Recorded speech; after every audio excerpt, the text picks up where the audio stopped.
Science is a method of discovering the truths of reality. Science allowed people to make giant strides in understanding our environment and changing it to suit people. Emergence of science marked a watershed moment in human history. It was a step towards becoming a grown civilization. If we take a look at the trajectory of development of humankind, we'll see that at first we were very ignorant tribal societies, which were hardly more complex than a herd. As we got more knowledgeable, we transformed into bigger religious societies. The transfer to religious worldview is a marker that indicates that a society has developed so much that old views are unsustainable in the face of new evidence. But as accumulation of knowledge continued, various sciences came to life, and it became obvious that religious views were incompatible with the new facts of the world. This is so very much how a child's perception of the world changes as he grows and learns more and more about the world. At first, it is filled with imaginary creatures and things, because a child often cannot distinguish between reality and fantasy, since his brain is still in the process of learning about his environment. But slowly, the experience, the accumulated knowledge causes a shift in perception, and he learns to see the difference between a fantasy and reality. This shift can be painful.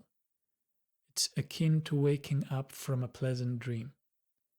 Since accepting reality means accepting many unpleasant facts, not all people can do it. It's so much easier to keep believing the lies we were taught when we were younger, such as there is an eternal life, that there is universal justice, that our loved ones never disappear, but wait for us in the afterlife.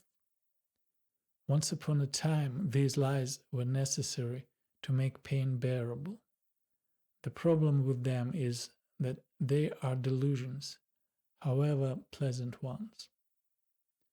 While a person holds tight to his delusions, he will not seek for a solution.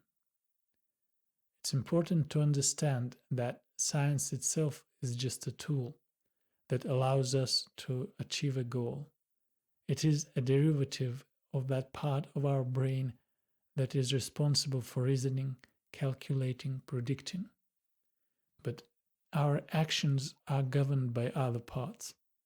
Our behavior is defined by the desire for pleasure and fear of pain. Imagine that it hadn't been humans who had won the evolutionary rat race, but some carnivorous species, say cheetahs. Only their dominance had been built not on a superior brain, but on a superior speed. They had become so fast and could have kept up that speed for so long that no other animal could have come even close. What would have happened to them as a species? They would have started spreading. No one would have been able to stop them. Moreover, since they would have competed among themselves, the ones who would have procreated would have been the fastest. But while they would have become faster at running and ripping throats, their core nature would have stayed the same, that of a deadly carnivorous animal. This means that they would have been doomed. They couldn't have changed. They would have kept reproducing exponentially, killing all the other animals for food until there would have been no other species left, and then cheetah population would have collapsed. Another example of such behavior is viruses that are so good at multiplying in the host's body that they overwhelm the immune system and kill the host. This is what's happening to us. We have won the competition of brains with other animals, but our core drives are also the same as in other animals. That's why all this time our reasoning powers were directed outwards, becoming better and better at consuming and expanding.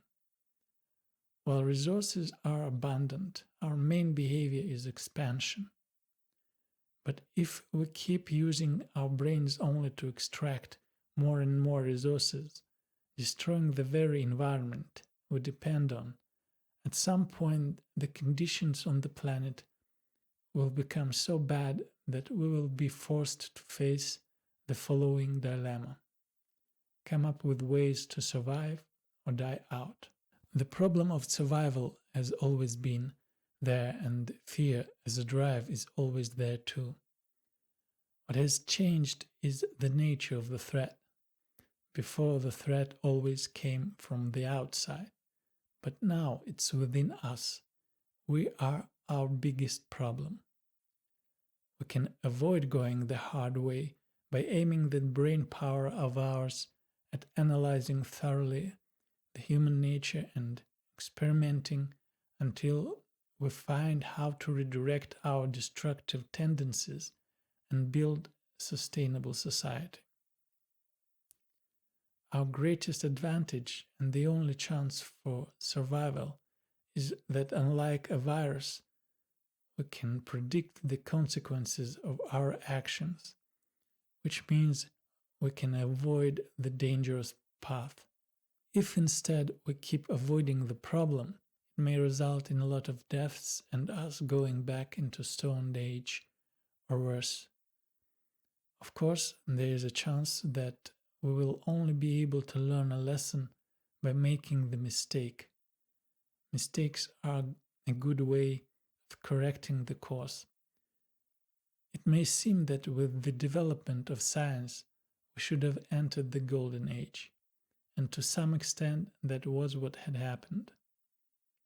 Countries that were quick to adopt the scientific worldview gained huge advantage over those who were stuck in the old way of thinking.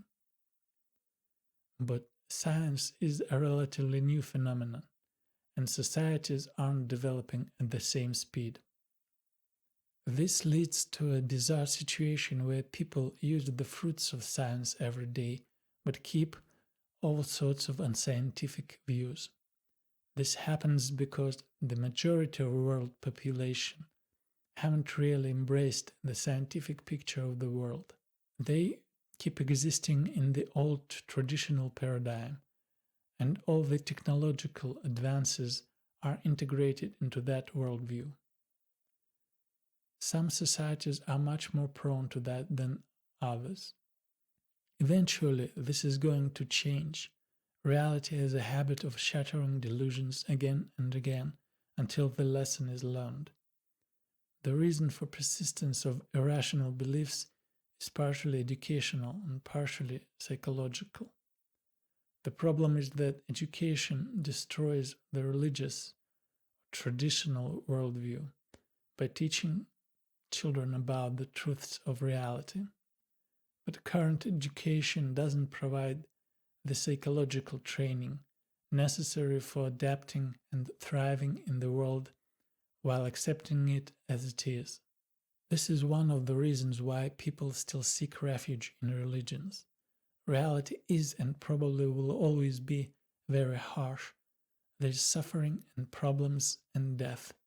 Life is actually getting more complex, only we now don't have any solace in believing that there is God watching over us.